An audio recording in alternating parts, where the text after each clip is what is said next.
Sidang lanjutan dugaan korupsi pembangunan Masjid Raya Sriwijaya dengan dua terdakwa Mukti Sulaiman dan Ahmad Nasuhi dengan agenda pembacaan putusan di Pengadilan Tipikor Palembang Rabu 29 Desember 2021. Majelis Hakim Pengadilan Tipikor Palembang diketuai Abdul Aziz SHMH dalam membacakan putusan di persidangan mengatakan Mukti Sulaiman, mantan Sekretaris Daerah Provinsi Sumatera Selatan divonis 7 tahun penjara. Sedangkan Ahmad Nasuhi selaku mantan PLT Kepala Biro Kesra Pemprov Sumatera Selatan divonis 8 tahun penjara.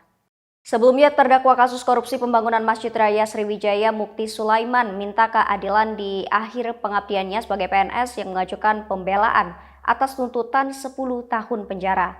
Terdakwa Mukti Sulaiman memohon pada majelis hakim yang diketuai Abdul Aziz SHMH untuk menjatuhkan hukuman yang seringan-ringannya. Dalam pledoi yang disampaikan secara pribadi oleh terdakwa Mukti Sulaiman, di mana dalam pledoi yang ia beri judul Akhir Pengabdian PNS Mencari Keadilan, pada pembelaan yang dibacakan langsung oleh dirinya.